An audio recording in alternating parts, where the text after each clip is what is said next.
Welcome to the Asclepion. I'm Kevin McKeag. And I'm Luke Strom. Our podcast dives into the deep questions of life. How do we find love, discover our true selves, and live out our dreams in this wild, weird world? We're going to take you on a journey of philosophical inquiry, spiritual adventure. Okay. Just imagine you're like sitting around a campfire with the homies and you all start opening up and talking about real shit. That's pretty much what we're going to do here. Yeah, or it's what I said. Okay, look, all you need to know is that we have no idea what we're doing. Welcome to the Asclepion. Asclepion. That's what I said.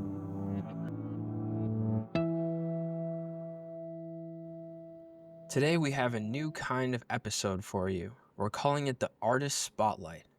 We're going to invite a bunch of cool artists onto the show and see what they're all about, see what they're up to, get a little glimpse into their life and work. Just tease them for at least an hour. Our guest today is Eliot Rhodes. Eliot is a poet, actor, a practicing attorney, a sci-fi writer, really all around a great guy. We were happy to have him today and learn a lot about his work, his ideas on love, art, creativity, spontaneity, all kinds of wild stuff. Now, Eliot spells his name just like another great poet, T.S. Eliot. Isn't that funny? He actually asked us to read some of Eliot's work. Not his work, but T.S. Eliot's work. And so Kevin's going to start us off with a little passage from the Four Quartets. All right, Kevin, let's hear it, man. Thanks, Ludo. Thanks, Eliot, for being here with us. It seems as one becomes older that the past has another pattern and ceases to be a mere sequence or even development, the latter a partial fallacy encouraged by superficial notions of evolution, which becomes, in the popular mind, a means of disowning the past. And then further on in the poem, to apprehend the point of intersection of the timeless with time is an occupation for the saint. No occupation either, but something given and taken in a lifetime's death and love, ardor and selflessness and self-surrender. For most of us, there is only the unattended moment, the moment in and out of time, the distraction fit, lost in a shaft of sunlight, the wild time unseen, or the winter lightning, or the waterfall, or music heard so deeply that it is not heard at all, but you are the music while the music lasts. These are only hints and guesses, hints followed by guesses, and the rest is prayer, observance, discipline, thought, and action. Period. Wow. Kevin, what made you connect with that?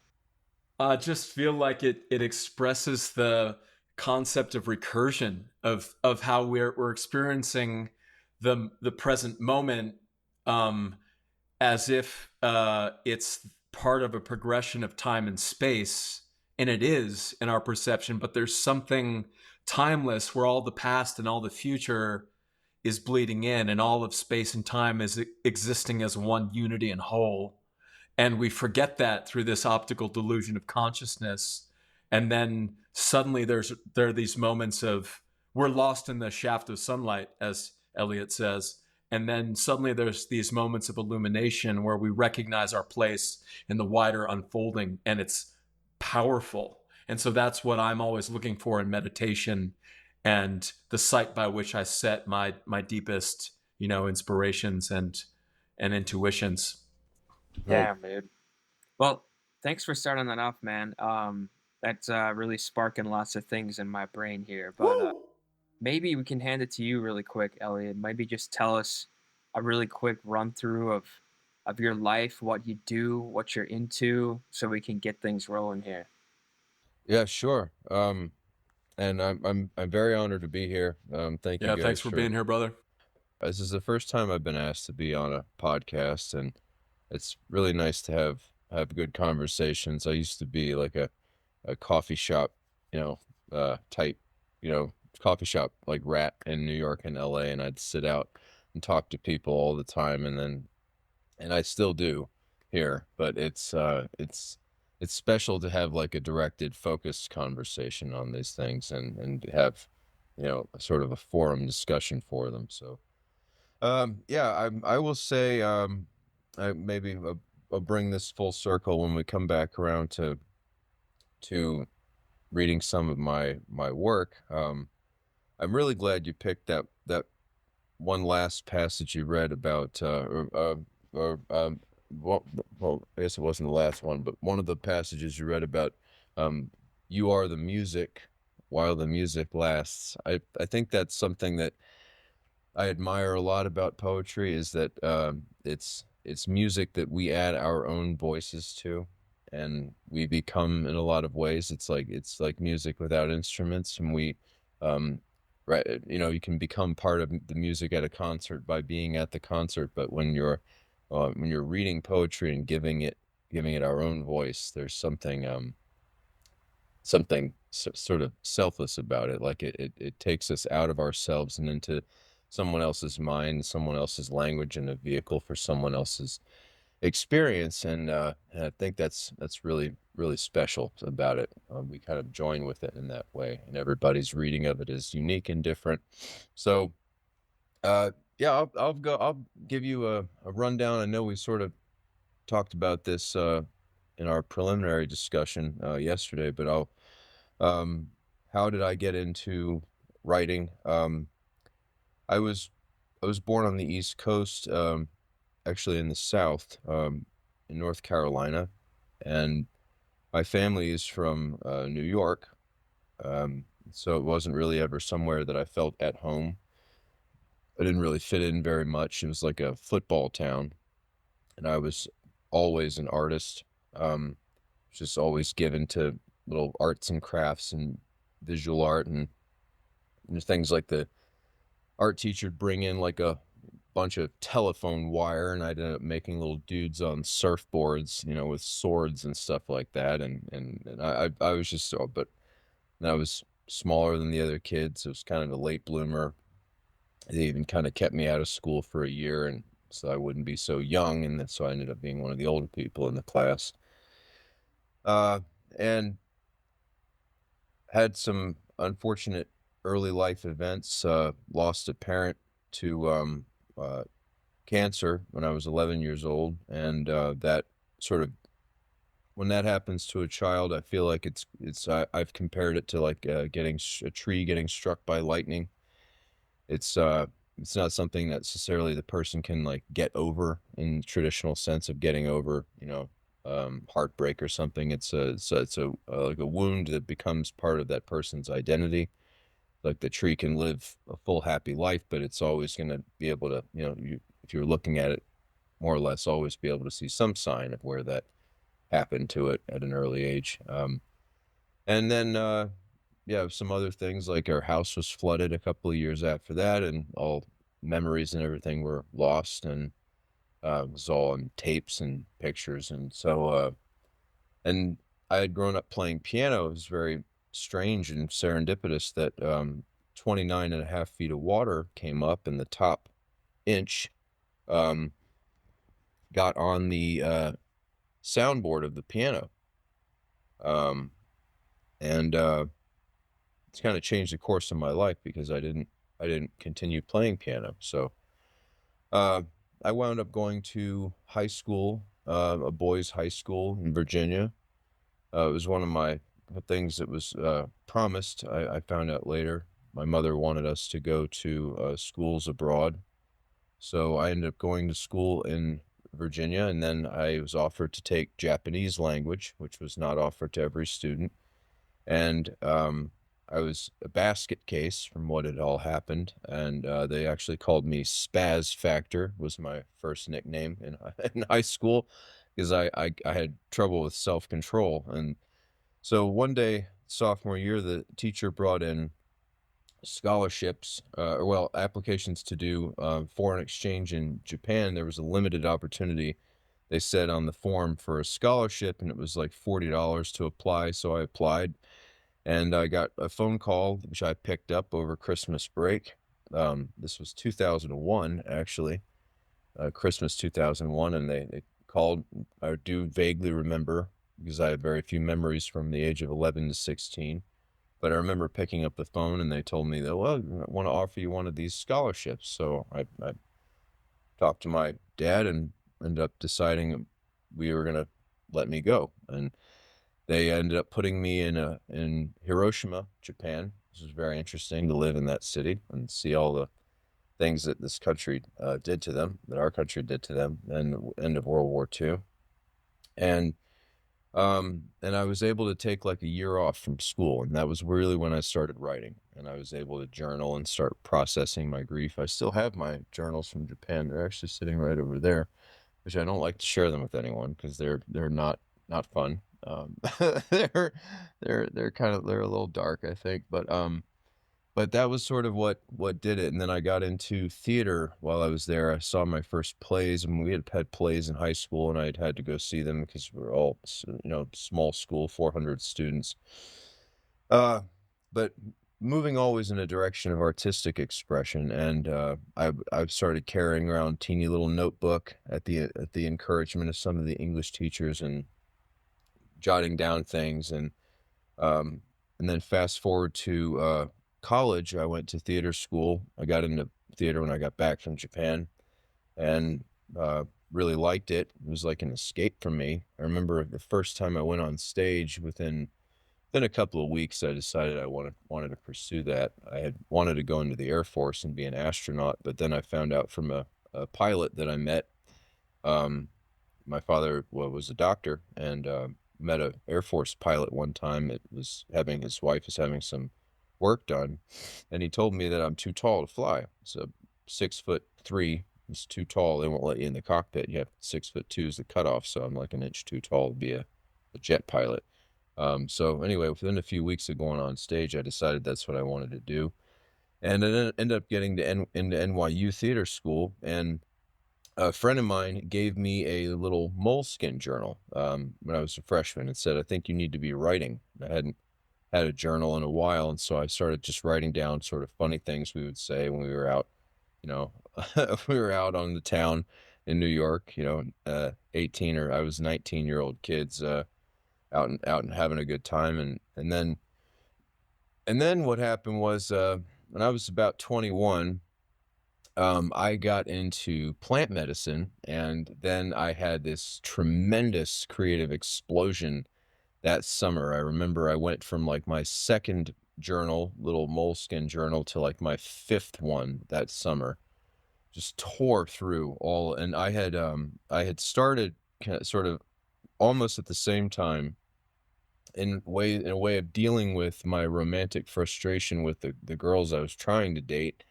At the time, I had started to write um, uh, love poems, like specifically Shakespearean sonnets were attractive to me. I had had to try to write one in high school in AP English, and it was extremely difficult. I found it to be a great challenge to try to, um, write one of these very tightly structured lyrical poems that rhyme. I mean, most people have heard, "Shall I compare thee to a summer's day? Thou art more lovely and more temperate." Well, that's like his most famous one, his 18th, and we have 154 surviving examples of this. So in 2007, it was a big year for me. I got into plant medicine. I was pretty much a basket case all the way through the end of sophomore year of college, and my favorite teacher uh, was a man named Jimmy Tripp. And if you ever saw, Martin Short had a TV show on Comedy Central at one point called Prime Time with Jiminy Glick, and he wore a fat suit. Well, that was my teacher. He was based on my teacher. There's a real person that he based that on. And because my teacher would talk like that, he'd say, "I think everything is so awful," and then he would kind of, had this like drop in his voice that he would do, and he would say hilarious things like, "Oh, sometimes I wish they would just brick up the door so we'd all have to deal with each other and our needs," and we'd be like, "Oh." But he was an amazing teacher, and the best teacher I ever had in my whole life, actually. And he could look at you do 4 lines of Shakespeare. Like, I remember what I did for him was, "If it were done when it is done, and 'twere well it were done quickly. If the assassination could trammel up the consequence and catch with his surcease success," and from Macbeth. And he is like, all right, sit down. He's like, yeah, you're a very beautiful, damaged person, and we're gonna have a lot of fun with you. He like knew everything about you within like 4 lines of Shakespeare, and the things that he would say to the people in the class, it was uncanny the way he could just pull your life experience from so little.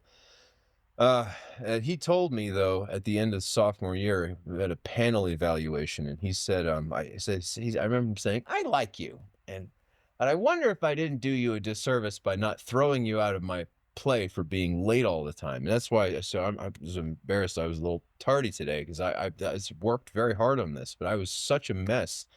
Like I would miss class all the time in high school. I was such a mess. I like had insomnia for years and years and years. And even one time I remember blaming my roommate for me being late. And he was like, "No, dude, I watched you get out of the top bunk, climb down, go across the room, turn off your fire horn of an alarm, and go back up and climb back up and get in bed. I didn't touch it." And I was like, "You got to be kidding me. I've got problems." Like, so, um, I somehow that was like a stone falling, what he said to me, my teacher, down a really long shaft and plunk in me. I was like, oh man. And that summer getting into plant medicine, entheogens, I really, really like was important for me to do that. And I remember actually I did first time I ever took anything like that. I was in a black box studio at my acting school. I actually was doing a play version of the film The Hours, which was with a film made based on a book with they did the film version with Meryl Streep and Nicole Kidman and Julianne Moore, and Ed Harris plays a character who is dying of AIDS. And a couple of girls in my class wanted to do that play, and they wanted me to play that character and said, "We don't want to do it if you won't do that role." So I had never hallucinated before, and he was seeing all these black electric jellyfish in the book. So I asked the director of the studio, who was um, a descendant of Stella Adler, actually, and he was really cool and ended up directing me in a play later, if I could stay in there late one night. Like they kind of closed the doors and like I said, all right, once you go out, this will lock behind you. And I did this in the dark because I was afraid of the dark until that day. And now I'm not afraid of the dark anymore. But I had a black light and an Alice in Wonderland pop-up book and like a box of Triscuits and clove cigarettes and a bottle of red wine. Shouldn't have wine in that situation, but I didn't know. And anyway, and then so somehow like it just was a really, really big step in the right direction for me. And I started paying attention in school, and I started writing more, and I just kept working on the sonnets. I fell very deeply in love with a girl that year as well, and she totally broke my heart. But then all of that horrible, difficult stuff that summer, even getting fired from my job over someone knocking over a candle on a table, a drunk person, even and then having to beg for my job back, it led me to this wild and crazy spiritual awakening situation that happened actually at the Museum of Modern Art on August 16th that year. And it wouldn't have happened if like a bunch of things hadn't happened, like my bike getting stolen on broad daylight the day before, in broad daylight on 3rd Avenue. And it kind of catalyzed this understanding in me that there's no accidents or coincidences possible in life, and no random action, not even of the smallest particles. It's all kind of it's beyond human intellect, and all of this has started sort of informed my work. But I just kept writing, and after college it was very wonderful to realize, oh, I can conduct my own course of study. And I started reading, and I kept journaling and kept journaling and kept journaling. And I very strange and interesting things started happening. And I started one day in 2009, I started writing this really big science fiction story, and then it started plugging in interesting ways into my life. But I kept going with the sonnets, and I felt that what I had learned about William Shakespeare was that he had developed his work by working within this tight lyrical format. And then when he would break out of it, like even in his prose passages, would see all this beautiful stuff happening. And he had learned to add syllables to the lines and create psychological movement to the piece that his contemporaries didn't understand. And if there were too many syllables, it gave a sense that the person was trying to work something out and they weren't paying attention to the music of the line. And if there was it ended on an unstressed syllable. We called that a feminine ending, and you never take a breath there. You can carry the thought into the next line. And so it was like he was instructing his actors through the way he wrote the text on how to deliver it. And when when his characters are most impassioned, we would find that they're right on the music and really hammering it out. No variation to the meter, and they're ripping it out really, really, really quickly. Because I mean, it sounds nuts net today to read the prologue for Romeo and Juliet, and you hear at the end, uh, uh, how does it go? Is now the 2 hours traffic of our stage. It says, and says, the which if you with patient ears attend, what here shall miss, our toil shall strive to mend. But 2 hours they used to be able to do that play. I mean, I mean, I don't know, maybe that was like a quiet joke that it was going to take a little longer and they called it 2 hours, but they really were, it was happening really quickly. It was also very impactful to be taught that the modern descendant of Shakespeare is hip hop music. I remember feeling like my mind was blown when they told us that one day. Is that it's not as much about what is being said as how is saying it, how you're saying it. Um, and if you listen to songs where there's a lot of different artists together, like I remember Tech Nine's Worldwide Choppers, that he brings in all these fastest beat choppers in the world, like him and Twista, and Busta Rhymes is the number one.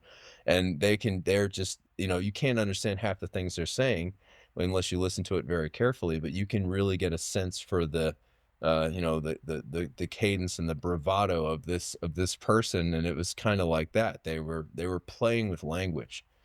And that's all poetry really is a lot of ways, is playing with language. But again, to bring it back full circle on the T.S. Eliot quotes that we started with, I think some of the best times is when I feel like, I mentioned this yesterday, when I feel like I've gotten to something and I've just happened to pun it with a brush, first, and I've dusted it off and it was already there. It's really, really wonderful. There's an infinite multitude of different patterns in language, and language has changed in pronunciation over the ages, but centuries. But it's not like these patterns of music were not there before. Certain things are different now, like back in the day, before what's called the Great Vowel Shift, which happened right after Shakespeare's life in the 1600s. The pronunciation of English changed very rapidly, but before that, things like love and prove would rhyme because it was probably pronounced more like love and prove, like that. But nowadays, we still have, we have all this evolving language. We have ability to continue to make words. Like, I have it on good authority that Shakespeare made up the word assassination, and assassinate. I think the word assassin was a word. But he made up words, and we make up words all the time, like Tylenol is a made up word, and so sometimes I'll take a cue from that and make words up.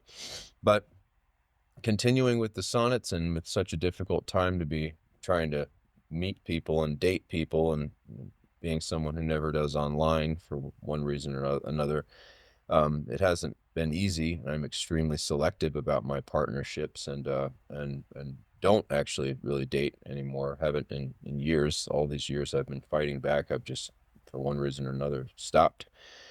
But I've kept going with my work because it's sort of somehow a form of therapy for me. So now I've completed 125 Shakespearean sonnets. I'll catch Shakespeare at some point, I think. They're numbered up through 148. And I do find that once I break out into my own lyrical uncharted waters or whatever, or raw space, there's something, it almost has kind of its own, it'll develop its own lyrical format on its own, and there's some really interesting things that have happened. There's one piece I remember in 2012 I've written that is like experimental fiction, I call it, or experimental poetry, and it ends in a picture of a sunrise, and it can be read across the lines or down one side or down the other, and it creates a lot of replay value, I think, for the reader. It can be experienced in many different ways. Kind of like those four quartets. I've returned to these right here to many times throughout my life, and I find I get more and more out of them each time. So where I'm at nowadays is I've got a book of poetry I'm trying to publish. I want to get it done. Keep getting stuck doing legal work, but it's my first book, and it's called A Million Ways to Say I Love You, and it's a look at the history of love poetry and humankind, starting in ancient Sumeria, and then sort of skipping over, touching on some major events like the 9 great lyric poets of ancient Greece. We're going to talk about that a little bit. And there's one I think had a really cool name called, his name is Anacreon, and he was the first one to write about like write like drinking songs and stuff like that. And but we'll touch on some major points, and then want to sort of settle down on why did William Shakespeare, who is the greatest writer who ever lived in my opinion, why did he settle on this one style of poem, and why did he popularize this? With the thesis being basically that I think it's a prototype of modern 3-act structure, and it has its own little denouement and conclusion in the couplet at the end, and it doesn't have the sonnet that was popular at the time, the Petrarchan or Italian sonnet, doesn't have the same feeling of conclusion at the ending. It kind of doesn't. I've never really enjoyed that style. It doesn't really feel like it ends appropriately. So, and then I figured that out. That was a way I could market my sonnets, because when people hear Shakespeare today, I feel like they think they can't understand. So if I analyze it and show that in each line is a really specific purpose, like the first line basically sets up the argument, and then the second line kind of deepens it, and then the first two lines kind of set it up, and the next two sort of deepen it, and that's the first quatrain, like Act 1, and then the second quatrain is like a plot thickener. It's like, well, it's something else thrown into the mix, and then line 9 is known as the turn, and the next 4 lines, like Act 3, are set against the first 8, and it'll often start off with like a but, in his 18th, we can look at that real quick, is shall I compare thee to a summer's day? Thou art more lovely and more temperate. Rough winds do shake the darling buds of May, and summer's lease hath all too short a date. Sometime too hot the eye of heaven shines, so he's throwing something else in here, and often is his gold complexion dimmed, and every fair from fair sometime declines, by chance or nature's changing course untrimmed. Then, but thy eternal summer shall not fade, nor lose possession of that fair thou owest, nor shall death brag thou wanderest in his shade, when in eternal lines to time thou growest. If this be error and upon me proved, I never writ, nor no man ever loved. And again, those two used to rhyme. But so with that, and then of course the couplet is kind of like a bow tied on the whole thing, and sort of references the beginning, and again, it gives a lot of there is a lot of freedom within that structure, and it's about an average of 100 words. So it's like trying to tell a story in 100 words, like with this musical quality to the language, and so it's like it's an art form, because it's very difficult to meet the music of the language halfway with the sense of the line, and not make it contrived or sound like it's forced, like the rhyme scheme is forced. And that was a lot of the early battles and banging my head against the wall. I remember from the Audis, it took like 4 hours sometimes for me to get one on paper, and sometimes now it's been wild to get to the point where I can get one on paper in sometimes 10 minutes. I'll just have one dump out on paper. Or one, remember one of the best ones, number 83. I wrote that when I was driving around in 2018. I wrote that in the car, and I was driving around LA. And by the time I got home, I had a rough draft, and I even had some people in the car. And I shared it with them, a couple of young women, and they were like, "You just wrote that while you're driving around?" I was like, "Yeah." They were like, "That's really good." And I said, "Well, thank you." But uh, anyway, so yeah, I can I guess that's sort of other than I don't really necessarily want to get into all of my legal work, but that's I've been sidelined because there's so much corruption in this country. Basically, 2017, I discovered some companies I had started doing business with were committing large scale fraud, and I had to do something about it. And now suddenly I've like done the hokey pokey all the way across my 30s, and I've been fighting for 8 years all this corruption, and I've won 3 out of 5 battles without an attorney, but it's slowed me down, and the saving grace or the solace I find in accepting this weird straight and narrow path I've been on in my life is the ethos of my acting school in New York was that growing as a person and growing as an artist, or as they say, growth as an actor and growth as a human being are synonymous. So that as I've grown and learned how to, learn the law, I feel like that has informed my work, my creative work, and vice versa. As I've grown as an artist, it's helped me as a person. Um, so yeah, I mean, I'd be happy to share some of my work. I know my life's a little bit of a cautionary tale, but I'm very grateful. I look to one of my role models is Daniel Day-Lewis, and he lost a parent when he was very young. It was actually his father when he was 12, and he very famously wound up on stage doing Hamlet, and very famously walked off the stage one night and wouldn't go back and do the play again. And they asked him later what happened, and he said, "Well, I saw my father's ghost on stage. What would you do?" And like he's one without question one of the greatest living actors, and he's retired now, unfortunately. But I feel like if something like what happened to me happens to a person and doesn't completely destroy them, it does jumpstart some of the earlier than usual, perhaps, in some of the bigger questions in life, and it can lead a person to walk maybe pretty far down some artistic roads if they choose. That's what we might call post-traumatic growth or something like that. What doesn't kill you makes you stronger. And I Yeah, totally agree with you. This growth as an artist is also growth as a person, and that your own development through stages or through your growth trajectory is a kind of art in and of itself.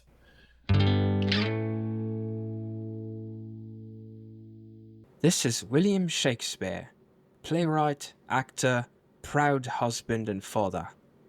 I'd like to invite all of you to the opening night of my debut play, Titus Andronicus. Early reviews are calling it a smash, a wonder, an altogether delightful bewitchment of the senses. But why take their word for it? Come see Titus for yourselves. Mention the Asclepion podcast at the door and enjoy 2-for-1 mutton and a free pint of mead. Come support local theatre. Get your Titus tickets today. Oh, and I'm supposed to inform you that there's no free parking. You'll have to go around the stable and park in the back, behind the theatre. If there's no room there, you'll have to use the valet. We do not offer validation, unfortunately. In fact, it's best if you travel on foot. Also, there will be no outside beverages allowed. You'll have to buy mead in the theatre. Also, I'm supposed to tell you not to yell back at the actors. Do not climb on stage. This is a play.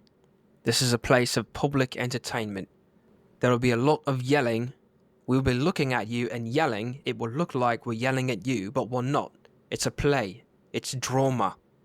Do not climb onto the stage and attempt to assault the actors, please. You will be thrown out.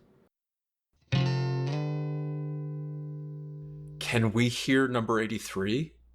yes, I have that one memorized. I can share that one with you right now. That's easy. Please. Yeah. A woman's kindness can no doubt outpace any lightning balm or cure-all. In truth, the least you deserve is to know your grace has power to help dress healing wounds of youth. In smallest gestures you've a touch that wields something indelibly bright, which these lines prove can sow wildflowers in one-time drowning fields of woe, fields dry cured into a gentle man. Now joy instead, to feel that kind of warmth again, if for just an instant, plus to recollect past tenderness, and know love gives its best when it desires little else than kindly to reflect in kind. So it's my honor to be clear, a desert blooms, and you're remembered here. I love that. Thank you. Yeah, that one's fun. And I wrote that driving around in the car in LA. Yeah, like I had this, I picked up a nurse, so I'd gotten fired over a lie from a brewery in LA, and I will never sell alcohol to another human being ever in this life. And everybody was, or not everyone, a couple of people were leaving to go drive for Uber, and it was because it was very lucrative in like 2016 and early 2017. And so I left, and by November of that year, it had become 2017 had become very hard. Very, very hard. It was something had happened, and they were just starting to steal. We didn't know what had happened, but I figured it out 2 days after my 32nd birthday, that year, 2017. And I had taught math at one point, and I was horrified when I realized what they were doing, and I started collecting evidence. And anyway, it was just a nightmare. But I picked up a young nurse in the car. My mother, who passed away, was a nurse, and she was a pretty girl. I wasn't interested, though. Like I said, I'm very picky about these things. I wasn't really, I mean, I would have been nice to talk to her, but she was the only person who ever bought me breakfast. She actually was getting like donuts or something for the other nurses, and she worked at the children's hospital, and I lived right down the street, and she lived down the street from me, so we were like neighbors. And I was very touched that she bought me breakfast. It was it's kind of a lonely time. I mean, it's I had to stop dating, and anyway, for a while at that point already. And so I just was, somehow something about her energy was very soothing to me, or reminded me of my mother. And it was kind. She bought me a croissant. So I wrote this thing, and then it's never gone well giving them to the people that inspired them. Never, not once has it gone over very well. I feel like it tends to freak people out, the women especially. And so I tried to bring this thing to her just to say thank you. This is just up the street. It's not like I'm driving, from somewhere inland empire all the way over to the beach or something. Like it's just in my neighborhood, and she knew that. And I tried to take it in there, and I grew up around hospitals, and said, I had it in a wax sealed envelope, and didn't have anything written on it. It was dark colored. And I just went to the desk and was like, hey, this young woman was very kind to me, and I wanted to say thank you. And, I know she's probably busy, and I can't go up there, but if you could just maybe call up and see if she's there, could she come down for a second? And anyway, I ended up getting escorted out by security and told not to come back. And that's basically how it goes. So I just went back to the desk and turned around and went right back in there and was like, you know what, this belongs to her. You can throw it away if you want, but you guys are going to feel like a bunch of fools if you do, or you can open it. And I left it there, and I left, and was pretty upset, because it was like, what do you guys think I'm trying to do here? Like, are you kidding me? Like, they called up, and I guess they framed it in a way that wasn't very flattering to me. It says, come over finally. Like, she's not going to accept your present, and you're being asked to leave and not come back. And I was like, what? Like, what did I do? Like, I'm just trying to say thank you. I didn't put my phone number in here or my email or anything. Like, just trying to say thank you. Like, but that's the world, And so anyway, I hope that they opened it and realized, wow, that was stupid of us, and they took it upstairs, and maybe she took a little more chance on the next person that came along and tried to be kind to her. But again, this is the world today, and we got a lot of crazy, desperate people out there, and it's hard being not like that to operate and try to be decent and kind and get treated like a creep a lot of the time. So that was one of the earlier hard lessons I had about that. And nowadays, yeah, it was freaky for me to try to give them to who inspired them or share them if it was like a setting with an audience and someone who inspired them was there. I would be a little freaked out because I don't want to scare people or make them think this is just like my game and that I run. Um, I remember I one time wonder in oh sometimes. I wonder yeah. sometimes, like the muse is sort of manifold and sort of all um, appearing within the fabric of life, and I'll notice that certain things will inspire me to respond in kind in the way that I see like divinity sort of shimmering through the veil of life. And I am remembering this moment when I was maybe 16 or 17-year-old kid where there was this one girl and I never talked to her, but she was beautiful and she had this blonde hair. And there was something about her manner or demeanor that invoked this poetic urge in me. And I just wrote this love poem to her, not really needing anything from her.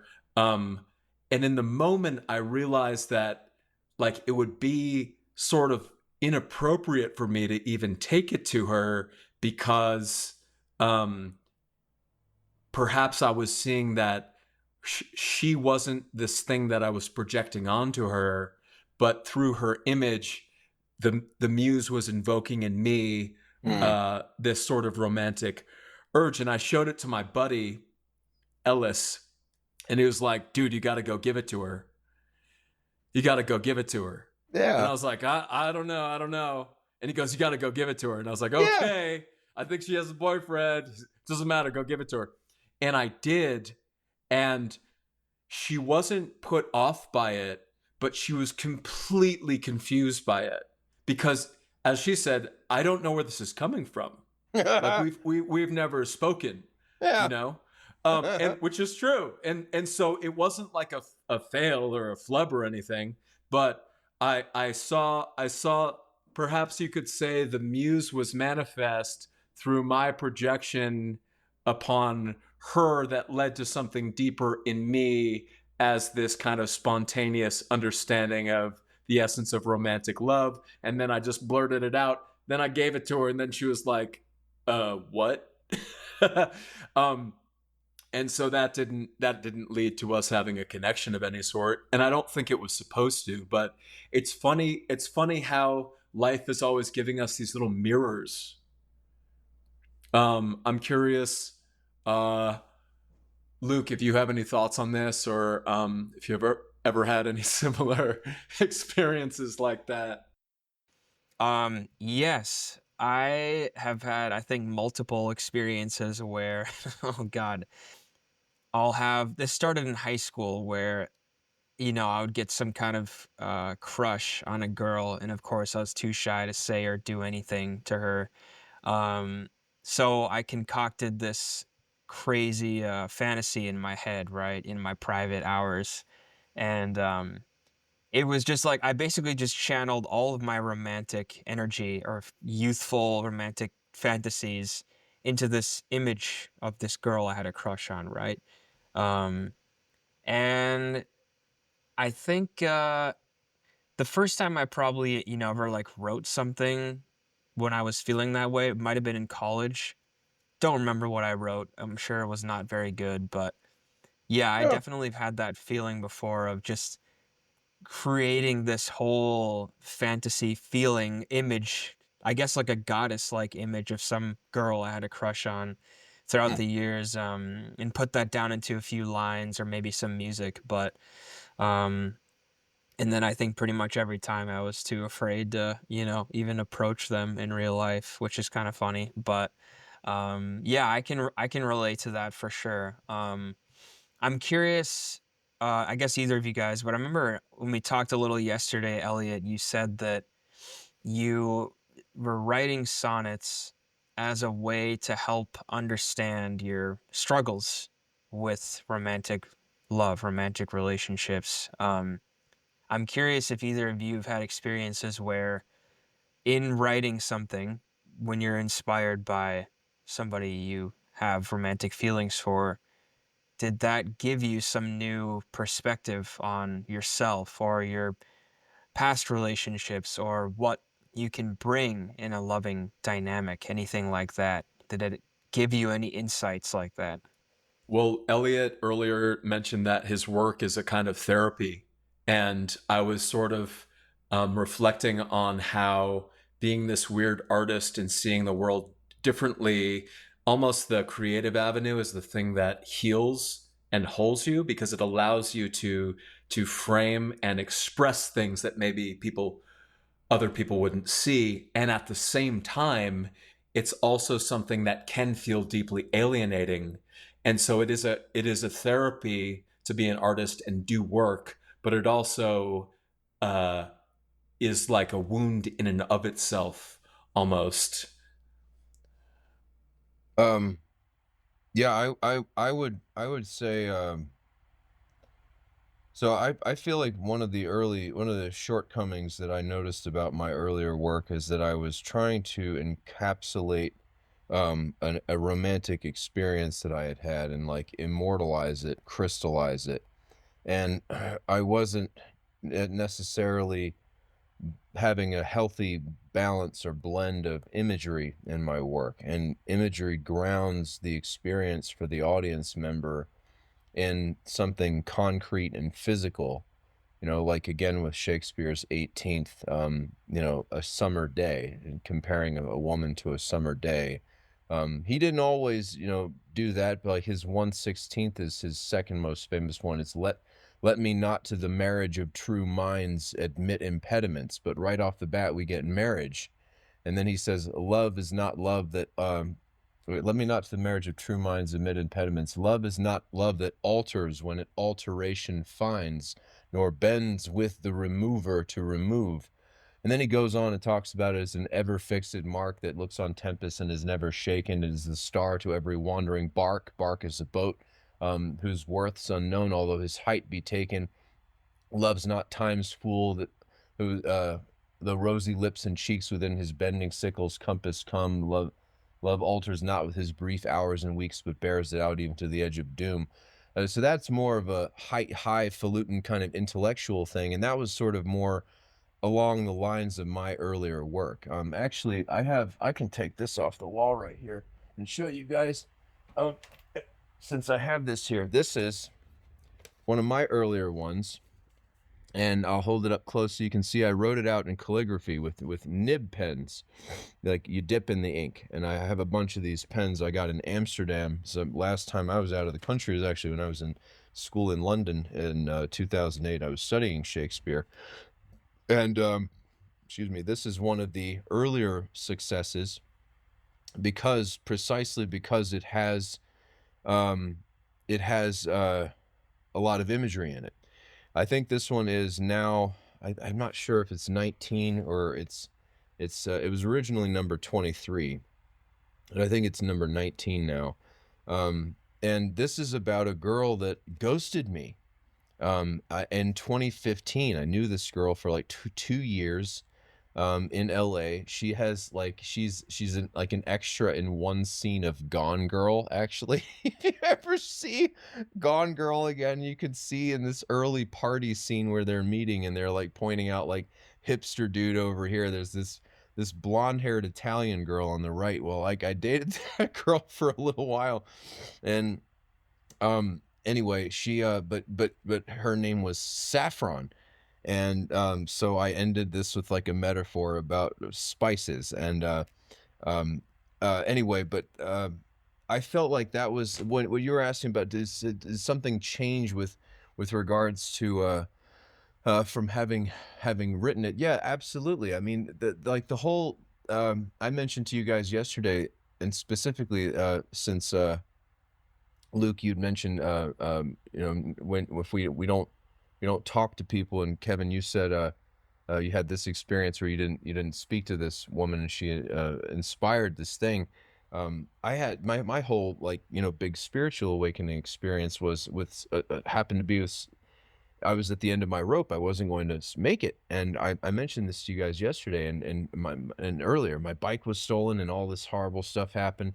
And so I walked to the MoMA, and only because I walked, I happened to encounter someone that I had always thought was the most beautiful woman I've ever seen in my entire life. I don't think that anymore, but she's been ousted. I don't want to talk about that, but she has been ousted. But I only am here right now because of that experience, and because it was so overwhelming what happened when I smiled at her and I saw her freak out the way I had freaked out when I first saw her on TV, and dropped a bowl of Cinnamon Toast Crunch on my lap and just sat there and it like, duh.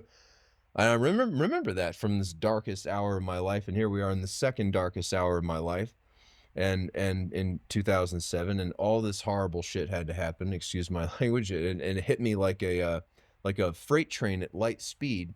And suddenly I realized this is all supposed to be happening like this. And I had broken from my Catholic heritage and upbringing, and I didn't really think there was any meaning in life at that point, and all that changed within like seconds.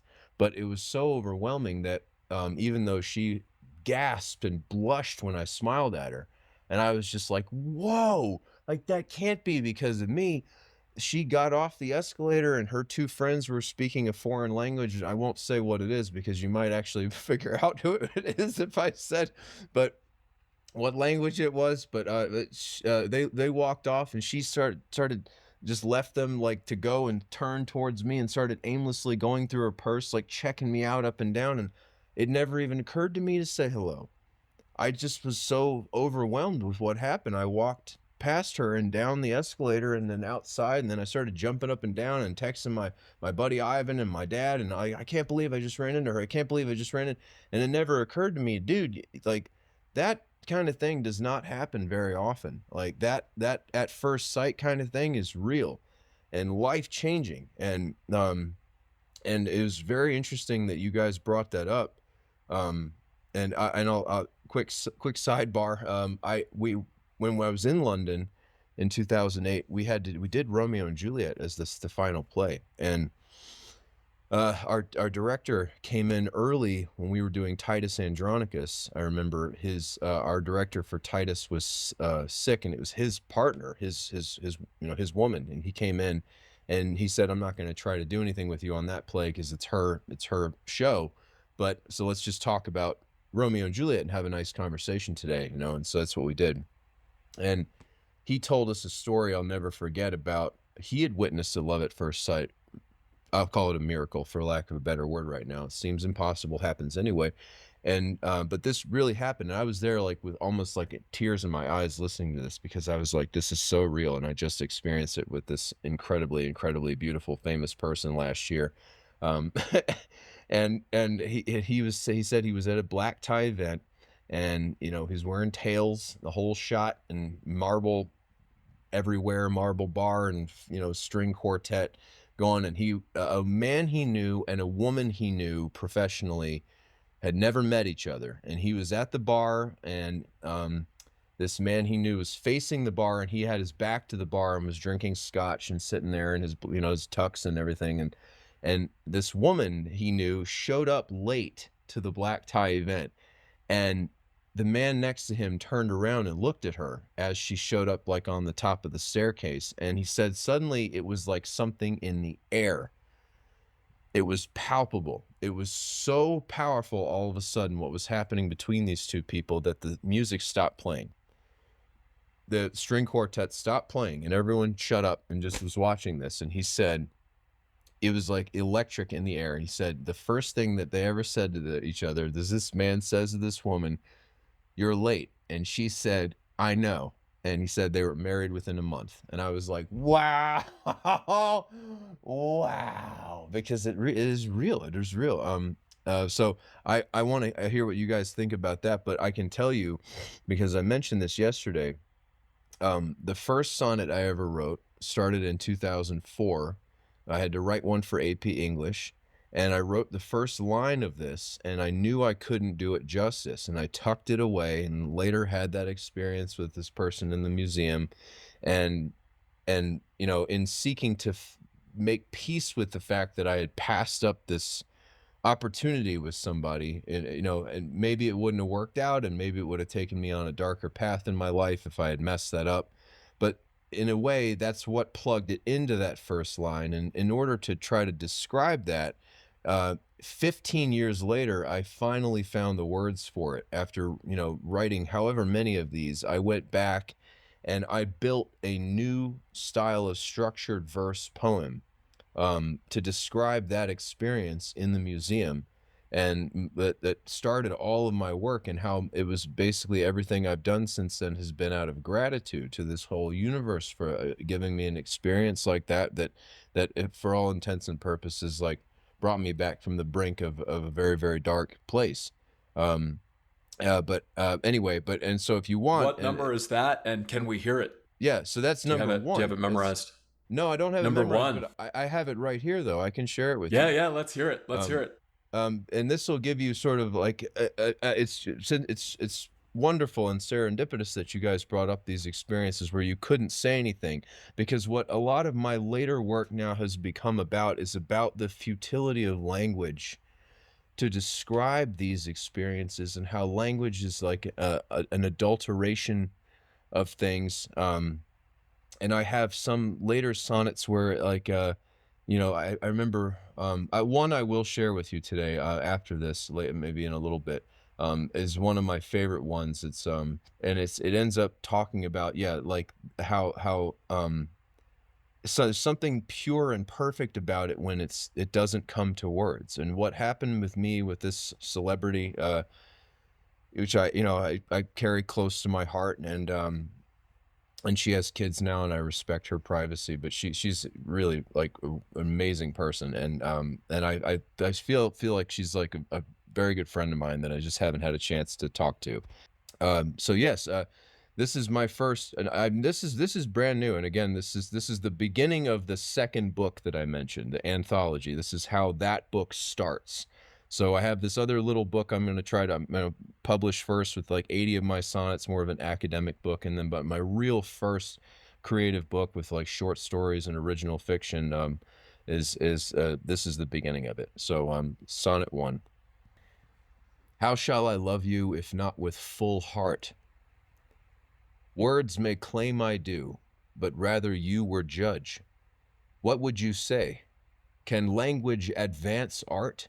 Or does truth diminish with an abstract nudge? A decade spent exhausting sounds and shapes to mold the miracle of how we met feels like finding vineyards lush with lushest grapes and having to harvest them after sunset. And what is full heart? How is heart measured? If man succeeds at charming eyes and ears to permanent impressions of true love assured, like me watch him freak out and flee for years from fear, which in full hearts must vaporize. So lost was I, love, life began with your eyes. Now gratitude abides in all I do, helping others, yes, but for you overdue. I wish you could know all the circumstances in every fair tale of otherworldly chances. Somehow it grows difficult not to feel that our separation since is also designed, a function of eternal love on a wheel where at times space appears to be unkind. If I now endured any everlasting age, parsing melodies out of your afterglow, never doing you justice on a page, if that was my lot, no greater joy to know than to see you gasp and blush at my smile than infinity's outreached forevermore. For I'd thought life would only grow the pile of my grief until you lanced it at the core. To feel so touched, awakening right then, in shock I flew from you, I fled heaven. But life was no longer a confused abyss. Galaxies of hurt gone, no words, just eyes kiss. How I wish I could know you closer than this. Then recounting good fortune, best not to half miss. The universe, dearest, may plan otherwise. Perhaps one sacrifice means that others realize you deserve to have your favorite birds follow you bursting with new heroic couplets beyond the reach of rhymes or words. Take it from one whose definition was lovesick, who starved on solitude and now's well fed by time alone, and the honor to declare some of the stumbling things I wish I'd said when we met on the museum's moving stair. Even if artists arose, who more than grazed the surface of sculpting love of universal feel, answering questions easily overphrased when fortune 'tis to be held, like, is this real? No, love, our divinest works lay but claim to truth few can fathom, and you are living proof. Wow, that's awesome, man. Very Thank you. strong. So I that's love that. that's called a royal flush. I mentioned that yesterday. It's a 52-line sonnet, and what it is, it's a 14-line Shakespearean sonnet with 2 extra heroic couplets, and then a 14-line Shakespearean sonnet with 3 extra heroic couplets, and then a final 14-line sonnet. So it's 52 lines, and its rhyme scheme is A through Z, 26 pairs. So you can have a perfect royal flush, or if you have repeats, it's imperfect. But I had to build an entirely new structured verse style to pour that kind of an experience into, because it was way too big for 14 lines. It needed more. And so, and I think it's interesting to sort of set that theme for a book, because then later on I have like one, like the very end of that book is another sonnet that's about that person, and it is a 16-line sonnet. It's got an extra couplet at the very end of the book. So anyway, many years working on these things. I feel like it's a privilege. They may never go anywhere or make a lot of money, but it's a privilege because I remember like Lord of the Rings took 25 years to write, and Dune took 8 years to get on paper, 4 years to think it up apparently, and 4 to write it down. That some of the greatest things are like trees. We wonder how a big redwood tree comes from such a small seed, but it just slowly over time, like, grows. And I think that's what's interesting, taking an extra 10 years since I first tried to get this book finished. Like I didn't have that poem in 2014 when I was trying to bang this first book into shape. I didn't have that. So if I had rushed it and tried to publish it, it would have been wouldn't have grown into what it is now. Yeah.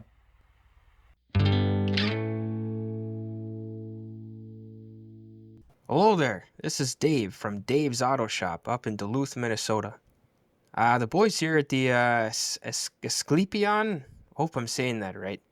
The boys at the podcast asked me to write a little poem here to advertise my shop. Can you believe that?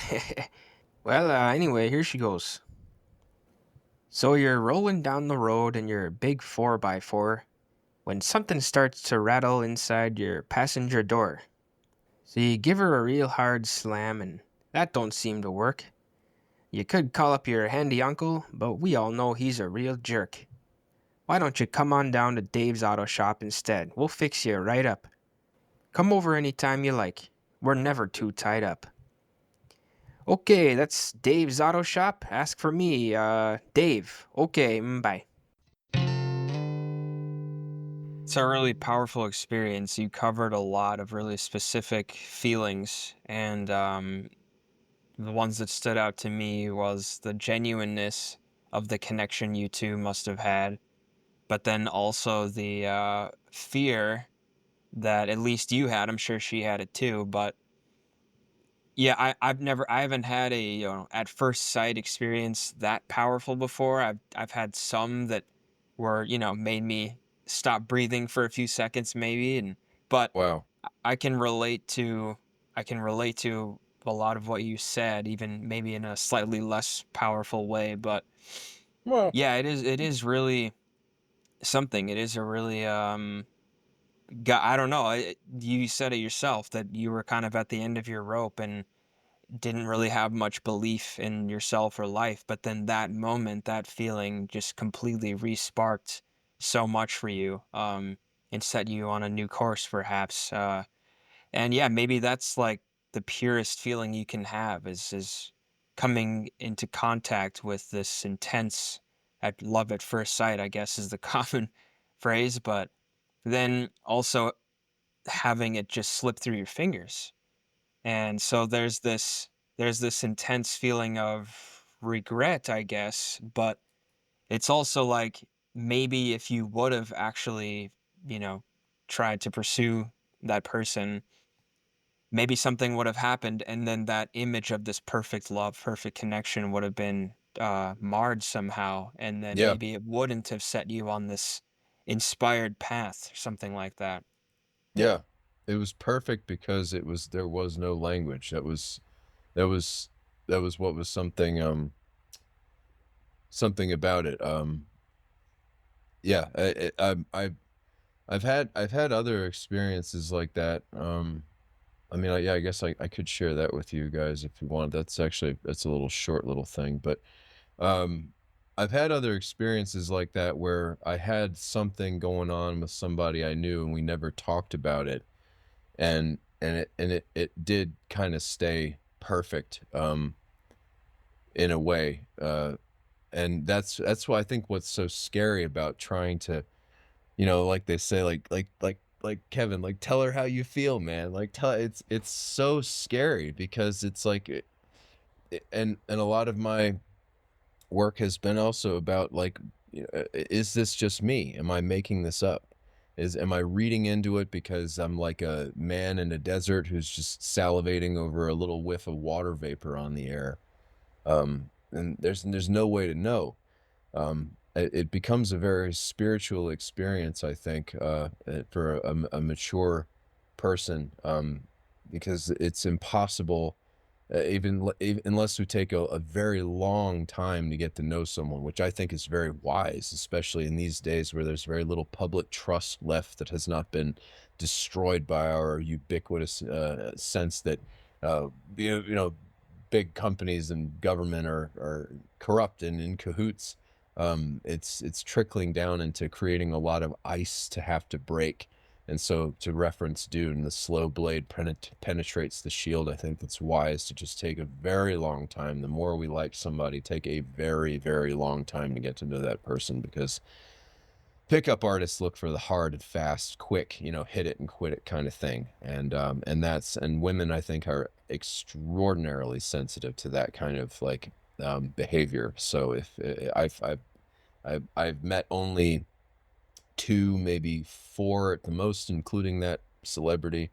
Um, um, I keep looking up here because actually there's a painting of her on my wall that my cousins randomly painted a portrait of her and gave it to me. So I, for years, was like shy about hanging it, but I decided to hang it on the wall because I'm like, I don't care anymore. But but um uh it's yeah, it does become very spiritual. I've met two, maybe four in my life that I thought maybe I could see myself ending up with.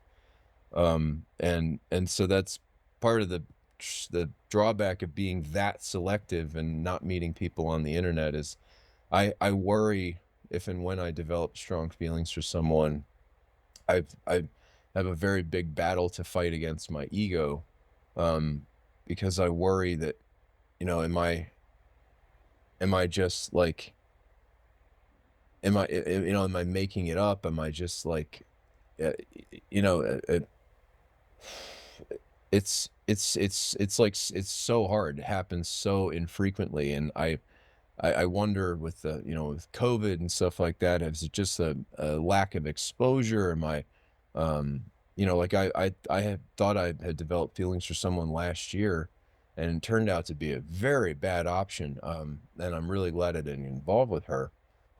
Hates men. This girl, hates them. She's a menor. Says men are this, men are that, and I'm like, well, not all men. She's like, oh, not all men. Kind of had this wounded bird kind of thing, and I have a bad habit of occasionally finding myself attracted to women who are, people who are really selfish and self-absorbed people. They can be very charismatic. And the girl in 2007 that was in my class, it really broke my heart. She was kind of sadistic, and I didn't understand what that was like. She was really cool, and I liked hanging out with her, but she didn't really care about anybody else. And she just dropped me like I was nothing. And it didn't help that we got serious on actually the 10-year anniversary of my mother passing away that year. So I thought it was like some cosmic message to, and that was part of what happened, is I just dropped out from all semblance of sense and rhyme and reason in life after that. I thought it was totally meaningless, and I was just prepared to check out. This is like, I remember being on the roof of my apartment at one point, and my friends were like holding my hands and passing around a bong, and I was like just looking at the edge of the roof and saying, I want out.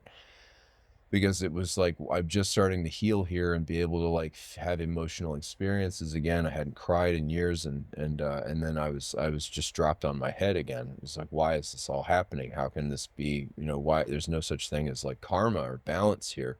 Um, but uh, but you know, that's when I tell people is that's when the miracle happens. That's when the change happens. Even in a friend of mine from back then who was on that roof, I'm pretty sure, has said to me that there's an area in Buddhism that they consider a series of seemingly really bad things to be great fortune, because that they, you know that the breakthrough is coming. And I was like, oh, then I'm not alone here. I'm not alone having experienced this. Um, yeah, Kevin, I wanted to hear what you think about this. I mean, having had an experience where you spent a lot of energy, on something you felt for someone that went beyond words, and then you brought it to words. And have you had other experiences also where like, it was, I mean, it is freaky for all of us, I think, when you had to try to tell someone how you felt, and like, how did that go? Well, in retrospect, there was this sort of blunder that happened where I trod on sacred ground, and through my own naivety actually shared a feeling that I early on recognized in my life what projection was, through understanding that I had, without the word projection, had projected onto this girl this sort of feminine ideal, and that had evoked in me something pure. And then in sharing it, it actually tarnished it and made me feel like a fucking fool. That's Yeah. okay in Yeah. retrospect, because what ended up happening was I was now looking for a depth of love and romance that found traction in a different relationship with somebody who could actually match me in a reciprocal way and drop into the sacredness of relationship.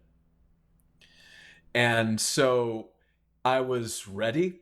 I was primed by the experience of this unrequited love, because I recognized there was a depth heretofore undreamt. And so was able to find that in a different woman. And at the time I was doing lyrical poetry, both freeform and also over beats. And I ended up writing a stanza for a hip hop song about this new experience that went, we laid as a sketch silent images into a warm hiding place of a deep edifice. It's been too long since I grasped the design and sat and basked in the outline of the silent divine. And now the simple aspect of bringing love as we breathe, and hail a greater knowing whole that fills us up as it leaves. Intangible though it may be, this feeling gives me strength and would cause the most lurid atheist to believe. We laid as I gazed and traced the soft contours of your face, followed your curves and crevices, and found origins of your grace. Too long since I really believed in all the beauty that two separate human beings create. And now the simple aspect of bringing love as we breathe, inhale a greater knowing whole that fills us up as it leaves. Negativity released and both our consciousness increased. Now from desire and delusion of this world we are free. And that was done over a very tasteful beat that my friend Litwin cooked Wow. up, right? So I had these sort of intimations that were coming from inside of me that I was projecting out on everyone, right? And then that led me to actually have the experience of this deep reciprocal romantic love. And I felt deeply edified by that. So it was not a mistake. It was just me groping towards something and making mistakes and learning. Yeah. I What think the about muse is everywhere. yeah. Yes. Well, yes. I mean, yes. Luke, have you had situations where you tried to tell someone that how you felt and it was like a stepping stone to a greater understanding like that, but maybe blew up in your Uh, face? oh yeah. I had one friend who I tried to communicate something with, and I just had an abundance of romantic feelings in general that were going on at the time, that I think were sparked by her. And I just sounded like a babbling baboon, um, and didn't really say anything that was, getting at what I was actually feeling, because I was too embarrassed and too afraid. And then shortly after that, within like probably 6 weeks, I found a girl who I then dated for like a year and a half. And that was pretty early on in my romantic experience, I guess. But um, yeah, Kevin and I have pointed out how it happens a lot where there's like two women or two romantic people, prospects, sort of in a row. Um, Hmm. maybe you go through kind of a dry spell um, in the dating world, and then you find one person who's really interesting and fun, but that is very fleeting. And then right after that, you find someone else, and that's the one you end up, seeing for a while, or maybe even, Oh really man, committing to. I'm really There happy you seems, said that. yeah. Yeah, I'm really happy to hear you say that. I hope that's true. Yeah. Yeah, I've noticed that multiple times. I think Kevin, you have too. I don't know why, but it's an interesting phenomenon for sure. Wow. That's cool. Yeah, Yeah, the it's poet Kanye West framed it thus: "Last night my bitches came in twos." Kanye knows, Um. bro. Hey, Yeah, I pulled up. Oh, go ahead. I was just gonna say it's really fascinating, and yeah, kind of freaky how you have this relationship between creative work and peeling back layers to your inner self, and then your outer world, your outer reality responds in something that's totally unforeseeable, on a sort of logical, practical plane.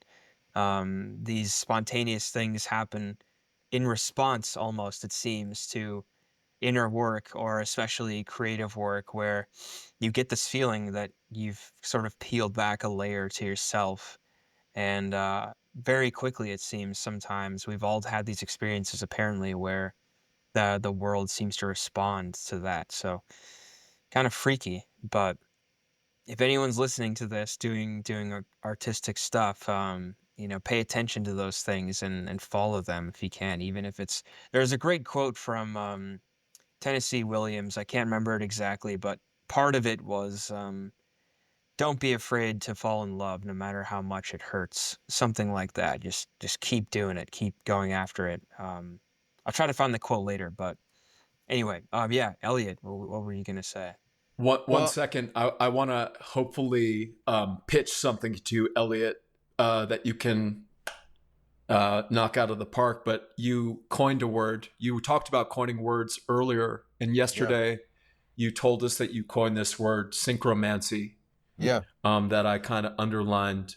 And your definition was something like the romance of things happening in synchronicity, and that alluding to this yeah, feeling of things not being one and there being an intrinsic meaning to the world. But that stem mancy also means divination, and I wanted to kind of double click on this. right. So um, you know that Exactly. word felt really special to me, and I wanted to bring it back up. Maybe you could Yeah. riff on that. Yeah, I absolutely, with that double entendre intended in it. Yeah, that's not a mere coincidence. I have felt very much like, and this is how the plot of my big sci-fi story begins, and it's really interesting how intimately it tied into my personal life when I started writing that, is it was like I've had a very unusual experience with premonitions in my life, and it sounds crazy no matter how I talk about it, but it isn't a load of hogwash what people say about some people having, something a little bit more than five senses. I occasionally say to people, it's silly to think we always had five, like, or we went from 4.0 to 5.0, like we paid more for direct TV and got an extra channel. That's not how this works. It was a graduation. It's the only way it makes sense. Just beyond our human mind's ability to understand how much slow change can happen over time.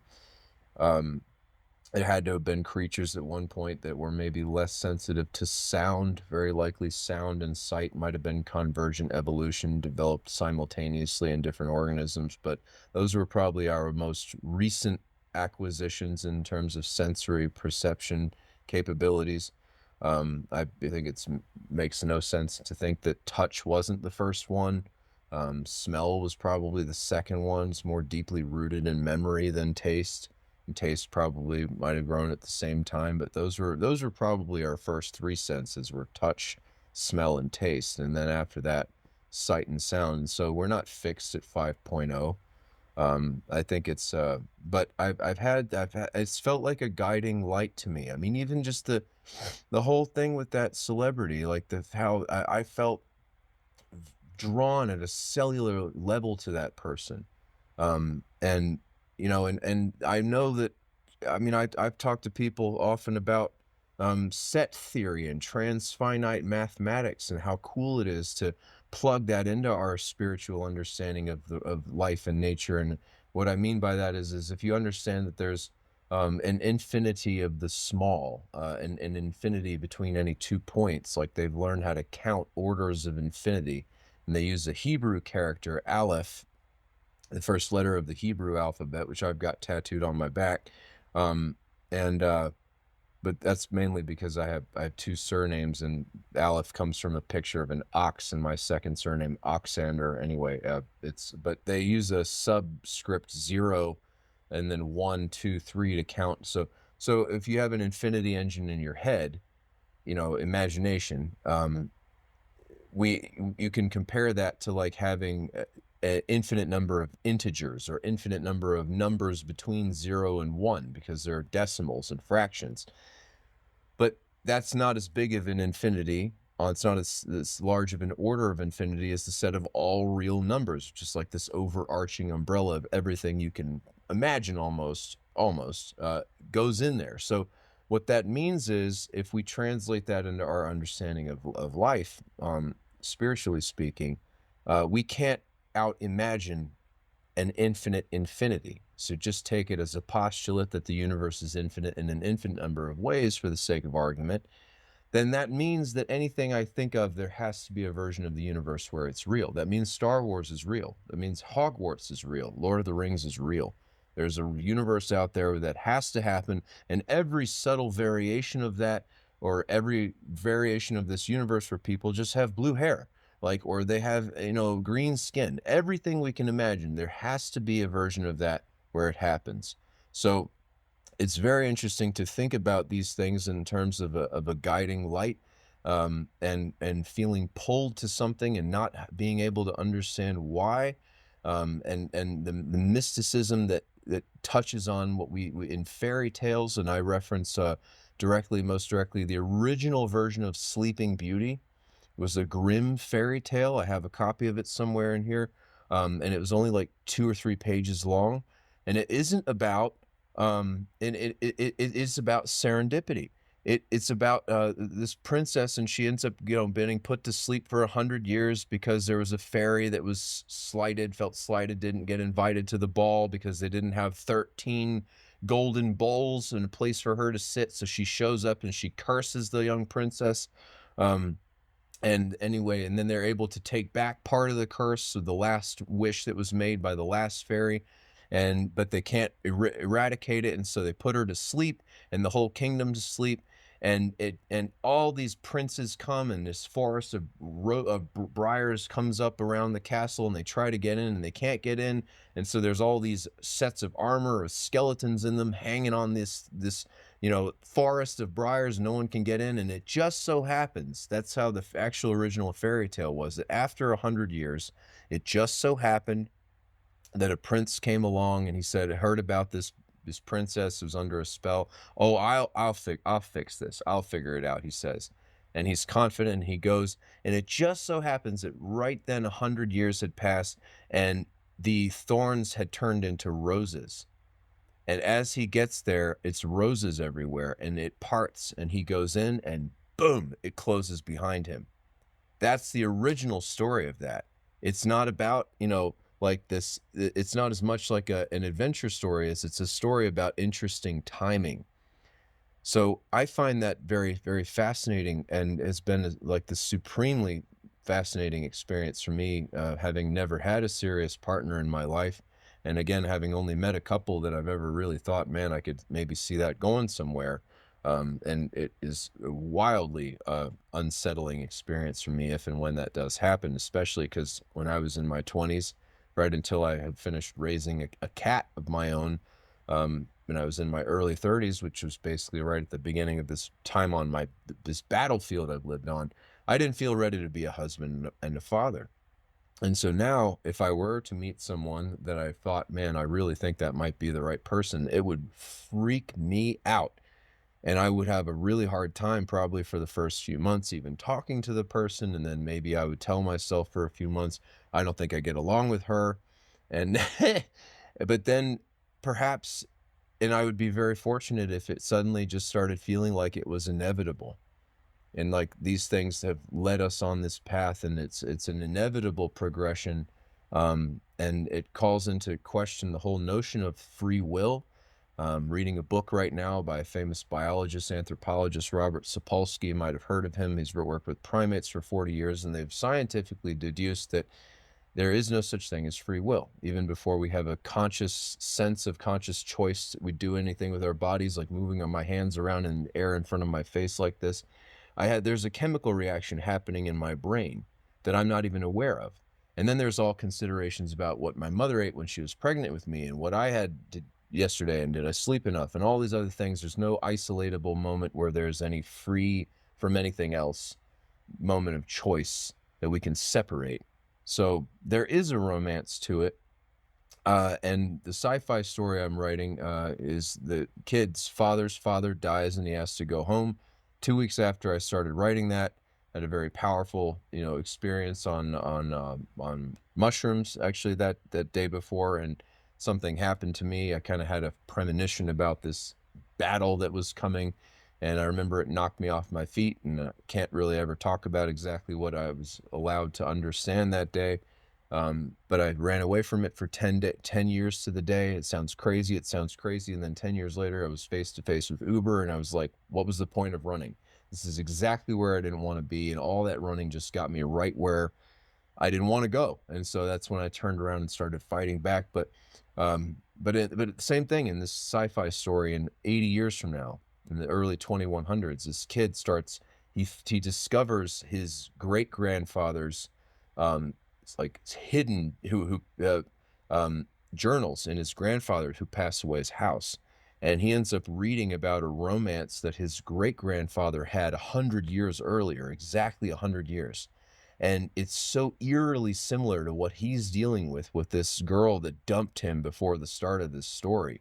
And he's just like at his wit's end, that he ends up following his great grandfather's journal and doing what his great grandfather did. And he gets the same result reflected in his timeline. And he ends up having to take a time machine back to go take this last trip up to there's people live on the moon, and he can't get up there. He has to like go back in time to go find this girl. And and all the while he's like led by this story about that he didn't know from his family's past, somewhat distant past, and this unfortunate situation that befell his great grandfather, and he sorry and it ends up stumbling onto an international conspiracy, and all this interesting stuff starts happening, and but many years of work building things like this, and it's been such a visceral experience that the more that I felt like I followed these little things that people could just easily shrug off and say, oh well, that was funny, how that worked out, or but it happens all the time. I one happened a few days ago. I'll gingerly brush across talking about this. One happened a few days ago. I was talking with someone I'm quite fond of, and something came up about Star Wars, which is a very, very important story in my life. And I have a tattoo on my shoulder from Empire Strikes Back. It's written in Aurebesh. Yoda says, "Remember your failure at the cave," and that was sort of like, that was in honor of me learning how to be, feeling like I'm ready to be a father. As I had raised this cat, and I had to learn how to raise an animal and not be harsh, because I was treated so harshly, and I had to get my young daddy issues out, and occasionally I got a little more forceful with him than I should have been, and it bothered me a lot, and I had to work on myself a lot. And Yoda says to Luke, "Remember your failure at the cave," because he raised, one finger in anger against the vision of Vader, and he ended up seeing, "I'll become that." And it was the hardest lesson Luke ever had to learn. So I was touching on this with someone that I know, and right then and there, all of a sudden across the room, we heard someone speaking to someone who had passed by or something, and was wearing something, I guess a Star Wars shirt, and all of a sudden we heard someone else say, "Is that from Star Wars?" And we're there, and this person I was with was like, "Did you hear that? That was so weird." I was like, "Oh, what did I tell you? It happens all the time." So I think it's a fascinating part of life, and I encourage people, if you not to, again with Star Wars, to trust our feelings and not to necessarily blow something off if even if it seems crazy, I mean, even if it's like something where it's like, you have some weird feeling about somebody, you don't necessarily know what it is. I think there's got to be a lot of stories out there about between husbands and wives that you could talk to, and happily married for a long time, talk to them about when they met or when they were first courting, and find out little things like this will translate into their tale of it, of their meeting, that there was just something about her, there's just something about him, or it was different with her, different with him, or I wasn't even nervous, or it was just, all these things are signs and of someone who paid attention to the different vibe that they got, even if it was a situation where one of them didn't get it at first, or it took time, or they met and then they went away, and it was like a When Harry Met Sally thing. It's been like been one of the more supremely gratifying experiences for me. Again, not ever having really had it work out with anyone more than a few months. That I've kind of had to take things in a very, my servings of love have come, on mystical wavelengths more and more, because it's kind of just been the way the cookie crumbled.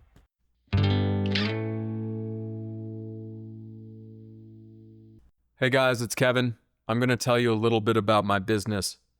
Most of us are drifting aimlessly or walking a path somebody else set for us. It's a unique individual who carves out their own path and puts everything behind their skills and gifts, trusting the aim of their purpose and direction. While you're pursuing your chosen destiny, it's helpful to have somebody in your corner, a skilled spiritual mentor capable of calling out your deepest skills and holding you accountable to your own highest potential. Work with me, Kevin McKeag, Boulder's premier transformative coach and meditation instructor. You can expect precise listening and nuanced reflection, a space to speak unfiltered truth and be your authentic self, tailored guidance at the intersection of deep insight and bold action, meditation and breathwork practices for cultivating a resilient nervous system and an anti-fragile mindset, to step boldly into leadership, purpose, and service. Coaching helps you go farther, faster, and gives you the keys to happiness and well-being in the moment, even as you go after big, hairy, audacious goals. Visit kevinmckeag.com and sign up with me today. That's KEVINMCKEAG.com to claim your free hour-long discovery call. Live your highest vision. It seems like synchromancy is this blend of words, synchronicity, romance, and divination. And some of the things you were saying, Eliot, seem to define that a little bit. Do you have a succinct definition for synchromancy? And do you have any sonnet of yours that reflects some of these ideas that you could share with us? Yeah, I do. If I was going to define it, I would say, um, I would say,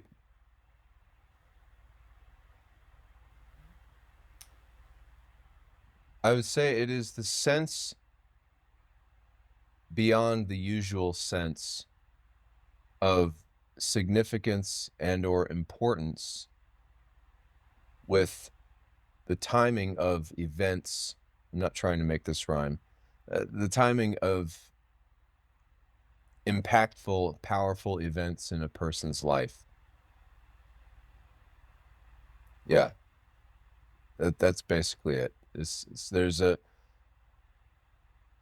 like a this like almost like something that is hard it's hard to ignore, and there's like an added significance to seemingly an added significance to one set of circumstances, or a series of strange timing in things in life. Kind of rambling a little bit, but it's like when it feels like it's not just a coincidence. Like the thing in the museum with me on the escalator, like that was absolutely, there's any little motion of any little insect wing, 1,000 years ago, that would have been different. Like there was such a powerful flooring sense that this was something beyond just random coincidence. That no longer was a viable way of looking at reality. So if there's anything that ever happens to a person that is more than their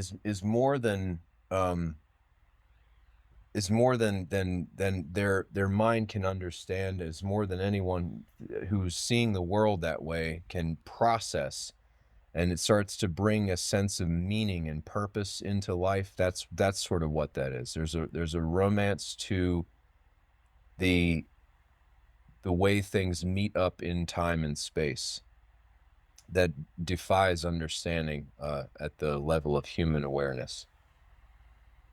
And if I may, that's beautiful. And if I may, I'd like to add, and you can tell me if this is part of your definition or not. Sure. If it lands or resonates for your definition of synchromancy.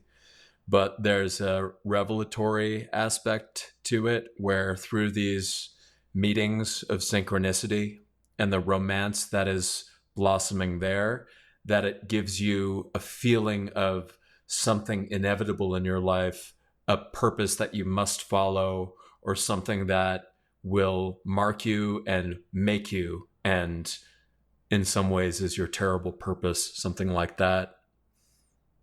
Yeah. What do you think? Absolutely. I think that's very much along the same lines. Yeah. It's Right. It's fraught with meaning, in a way that is undeniable. I even before any of this really happened to me, when I was still very young, in 2002, when I was in Japan, I made up a symbol. I mentioned to you guys a symbol for miracle. This is it right here. I wear it over my heart. This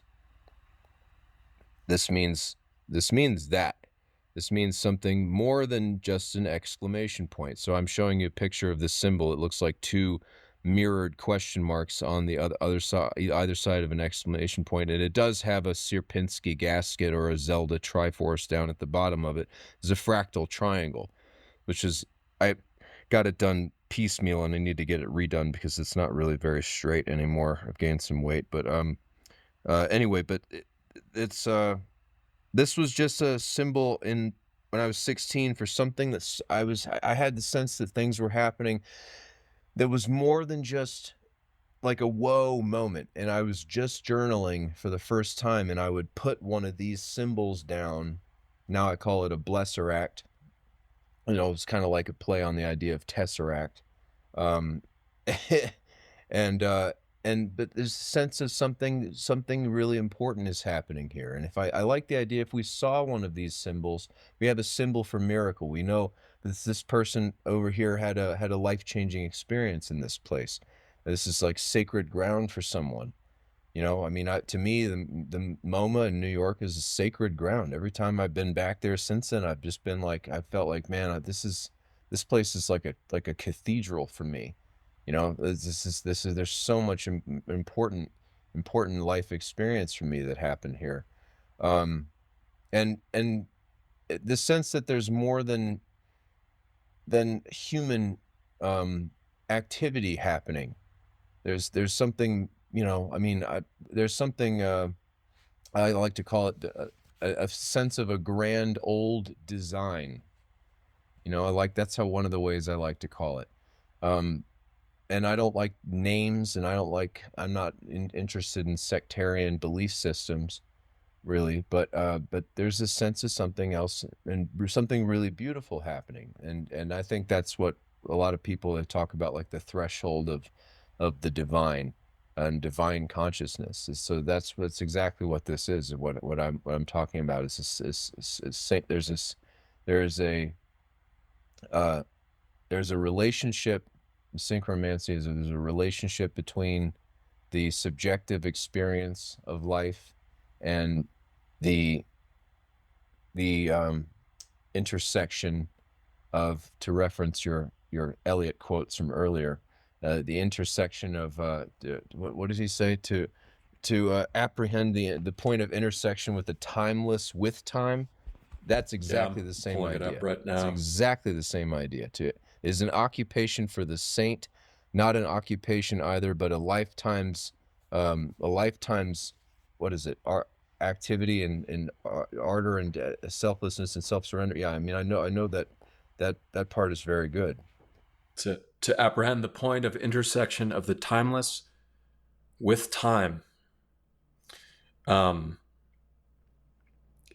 Is an occupation for the saint. No occupation either, but something given and taken in a lifetime's death and love, ardor and selflessness and self-surrender. Yeah, you got it. That's exactly it. Yeah, it's that. And so, yeah, you asked me if I had a sonnet about this. I do, actually. I have one. It was one of the ones I had pulled for this day, and I printed it out. So I will share this one with you, and it has like I said, it's freaky when these things happen, and I find it to be freaky. I have I'm shy about sharing. I think I mentioned you guys are debuting things. I'm very shy about sharing new work, but so I did pull a few, but I end up tweaking the newer ones. So anyway, but it's funny how this came up, because this this applies, even though it may not be the newest one that I've written.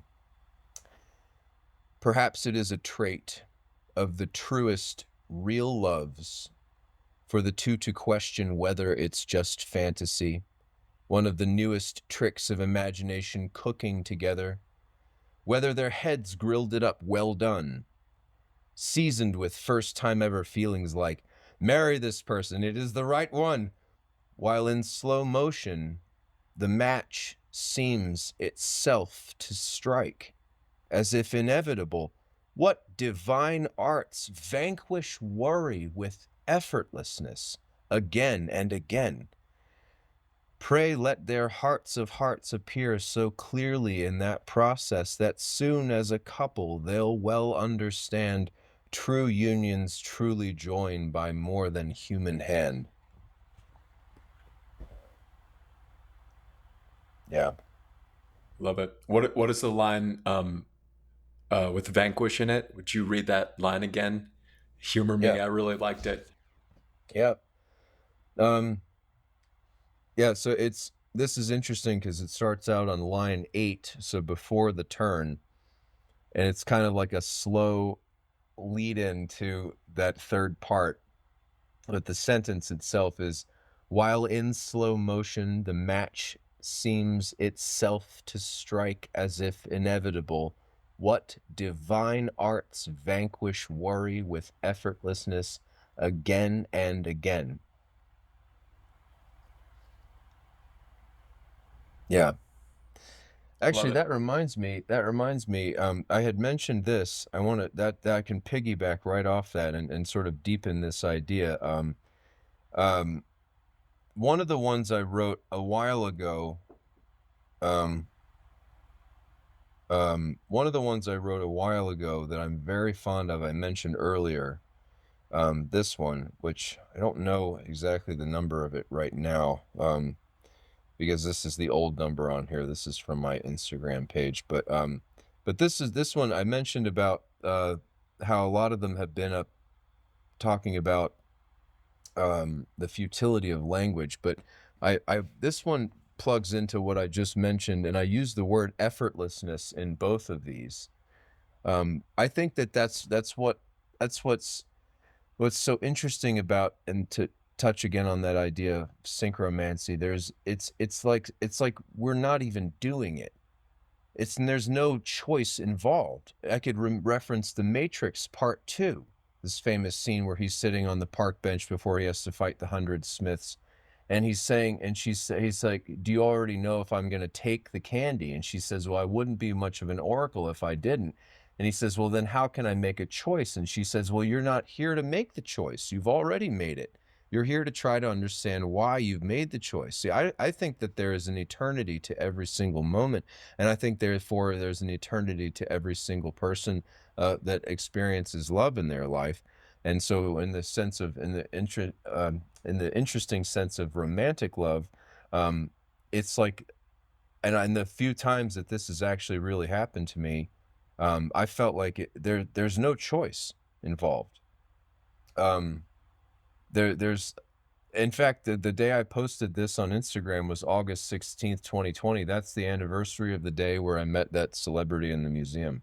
So that's been a very important day for me in my life. But this touches on that also. In recognition of the delicate art that it is to love and not attach. Perhaps it's strange that poets strain to fit to sounds the subtlest ripples we can snatch out of the ether of the abstract, since historically it often comes to pass that sights get set on love, aiming to convince through show and tell the others in life's class that it's real or that we felt it. Our minds may miss moments when thinking weighs against good purposes. Love's effortlessness winds up winning us. The purest ever sensed, therefore, words would ever fail to plunder, as speech breaks on some union's shores of wonder. Yeah. I think that says it very well, actually. It's like it's beyond us.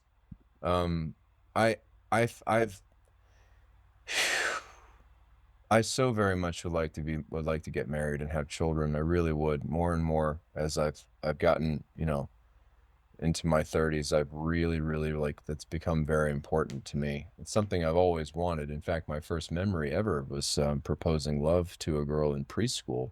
I don't have any memories before finding a woman's ring on the playground under the swing set, and my mother gave me a red box to put the ring in.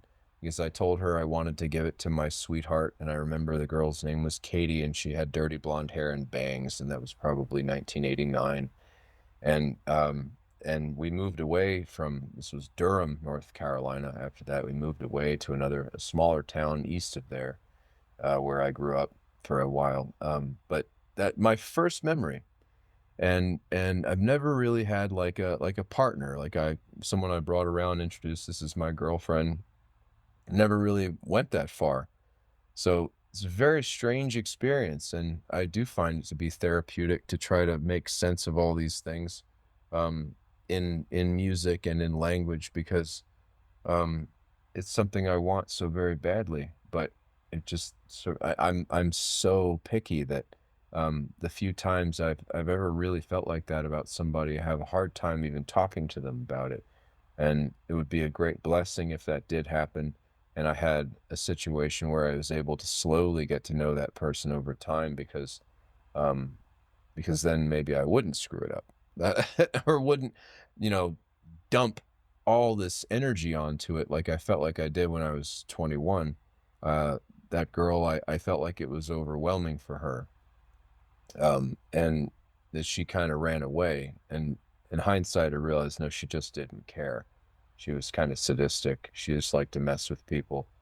And I dodged a bullet last year because I almost ended up getting involved with someone who's kind of like that again. And thankfully, but I did have a premonition. I met that girl in 2023, and I did have a very powerful feeling that I've learned to trust is not just a feeling. And I was like, I remember saying to people that year, like, why I have this weird feeling that like I've maybe have met my wife, or I'm gonna meet her soon. And I'm like, that's really weird feeling. I've never gotten that before.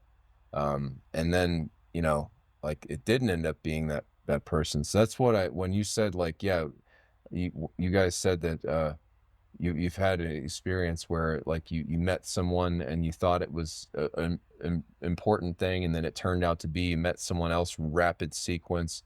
Um, it's been weird because since that experience, um, and like even lately, I feel like they've been kind of coming out of the woodwork. Like I've been meeting a lot of people, and I think it might have something to do with me and some energetic shifts in my life. But I feel like suddenly there's all kinds of like, interested parties around, and the truth is I'm not interested in most of them. I'm not. Like there's a very, very attractive, young woman who's blonde that I work with, and I got to know her over the course of 8 hours, working together, and she's lovely, and she's into science fiction, and I shared some of my work with her, and she stopped me halfway through and was like, did you really write this? And I'm like, yeah. She's like, wow. But for some reason it's not there. And I can't describe what it is. I don't really have a type. It's just like it's a vibe, and it's not almost ever there. And when it is there, it's like I freak out. And I don't always notice immediately when it starts happening. But it's really only happened like 2 or 3 times, or maybe 4 times in my life, where so I was happy to hear you say that it can seem like it's one person, and then it turns out that it's like it was a premonition, and it was really about someone else. I was very happy to hear you say that. That was like I felt like a warm rush of relief. Yeah. Nice, man. Next time you meet someone who really rings that bell, you just stop her and say, "You're late." And see what she says. Maybe I'll have the chance. We'll see. I don't know. I have to have a situation where there's that actual like occasion, or an appointment or a date or something like that. Yeah. Yeah. Well, guys, I think we covered a pretty amazing amount of stuff. I don't know how you feel, but I feel like we're at a pretty good end point here, pretty good bookend. How do you feel, Elliot? I feel great. I mean, this flowed very well today, guys. I feel like we had it was a natural sort of progression from one element to another, and we touched on a lot of really beautiful things. Um, if we have a couple minutes, I did pull one thing I wanted to share with you guys before we go, but if it's not, there's no time, it's okay. There was one thing I like to kind of, you know, we did touch on some of what we're going through in our culture, and I mentioned how, it's easy to get treated like a creep. I try to leave, when I have an audience or when I talk to people about serious, heavy things, or I like to say swimming around in the deep end of the spiritual pool these days, I like to try to leave an optimistic sort of vibe on the table. So there was something that I had intended today to share with you guys. And since, Kevin, we met at a gym, and this is about an enlightening experience I had at a gym, and it kind of ends with like a very good feeling of goodwill and happiness and optimism. I thought I'd offer at least to share that. But if you guys are at the point where you think we've had enough material shared, that's okay. You could maybe do it at some other time. But I thought I'd at least offer. It's not very long, but it's a lot of fun, and it's like, again, another single from an upcoming album. Yeah, we're not interested. Sorry. No, just go ahead, man. Yeah, we'd love to hear it. Yeah. This will be a nice little sort of little send off. So I'm really happy about this. And actually, Kevin, I did give a copy of this to our gym, and I didn't know. It was very, again, interesting timing. Last year, I had shared this with them just to sort of say thank you for helping me feel at home here. I had been running all over the country working on this big lawsuit, and I had just gotten back in town and gotten into my new apartment in November. And then they had like a semi-annual like fun run that they do, and I was invited, and I had a great time. So I gave this to them, and it turned out it was on the day of their holiday party, and they read it to their staff at their holiday party, and they were really, really they said they all really liked it. So I wrote this years ago in Los Angeles. It's called Sleepwalking with Open Flame, Soon to Wake. Soon to Wake was not always a part of the title, but it is now. It's a parenthetical, but anyway, I think you guys will like this.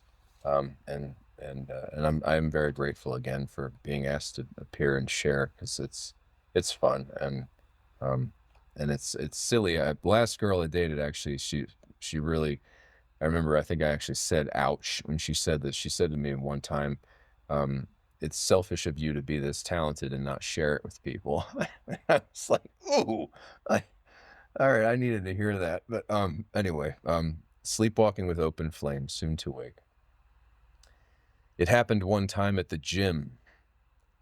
Among gray metal workout machines and weight stacks on wire cables, among dumbbells and many sorts of presses, among walls of mirrors, foam mats, and drab carpet, among brightly colored outfits, magentas, hot teals, and day-glow yellows, highlighter hues everywhere highlighting tight young figures, lithe figures bending and building firm curves. It occurred among lines of sweat running in and out of all of the right places, among many bodies and many faces, among many machinations of male imaginations, many wandering eyes and sultry sidelong furtive glances darting to and fro mid-exercise. It happened while I was working a machine that wants one to squeeze it together with one's thighs. I remember there were women nearby who were killing it on ellipticals. Los Angeles, perhaps you know the type. It came on like the opposite of a splinter had entered my awareness, and there seeded something that sprouted, shot up, and bloomed in the blink of an eye into a diametric distinction between the usual mind mechanism and an underscoring understanding of that singular mind as a mere mechanism, as perceived suddenly by something other than the mechanism. Like stepping out of a movie theater screen backwards it was, and then taking the only seat in a great audience. The experience was neither unnerving nor unpleasant. On the contrary, it became easy to look in upon the chatter and the clatter of all that one mind's thinking as though it played the part of a roller coaster on repeat, built for and by a sole rider and lone occupant, hellishly half known to less than half itself, whereas whatever part had suddenly sundered into a background chair beyond the common business of being aware showed itself to be a phenomenon that is fundamentally shared, for it was what was aware of what else was aware within and without itself, and therefore it was conscious of its presence elsewhere also, then, before then, and always so. A moment later it became clear that all I might have called my thinking or typical interior monologuing had taken an abrupt intermission. The movie all about me, however, moved on, played on, seethed and pulsed on. Ponytails bobbed and swished, heart rates climbed, everything breathed. Pecs, quads, and glutes bounced in stretchy fabrics. Lots of us wanted to be seen and also not to be. I squeezed my thighs together. It was good. And I didn't think about it, and that was good too. The thighs squeezed again, like it was up to them, and there was a glory in the squeeze. And all around me free weights and stacks of linked weights clinked and clanked, and cardiovascular machines hummed and whirred, and people's grunts and people's voices rose and fell and blended into the din. And then they were all voices, all the sounds and even the shapes and the shadows and the colors were voices somehow, and somehow they were all squeezing with me, all different voices squeezing together for the same glory and for the glory of the same squeeze. And maybe it was only a moment after all, and maybe giving it words is juicing, like subtitling the notes of a symphony, and makes it all seem silly, but for a moment it was a symphony. Everything all over, everywhere, and every when was then and there and always had been a symphony, and for more than just a moment then, I believed it always will be.